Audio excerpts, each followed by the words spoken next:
जो साधू आहे, योग्य माणसं प्रत्येक काळामध्ये असतात. काळ कितीही वाईट असू द्या, जगद्गुरु तुकोबारायांच्या भोवतीचा जो काही काळ आहे, त्या काळाचा जर विचार केला तर काय होतं? सगळीकडे जेथे जातो तेथे पडतो मातोळा, हेंदरी सेंदरी दैवते फजिती भूते येते.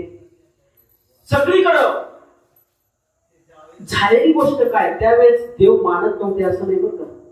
तुकोबांच्या वेळेला आज आपण देव मानत नाही, याच्यापेक्षा जास्त देव मानत होते. बघा, प्रवचनाला आपण आलेलो आहोत, किती लोक आहेत या गादीवर शब्द घेऊन आहेत, परंतु समाज प्रबोधन ह्या गादीचा एक भाग आहे.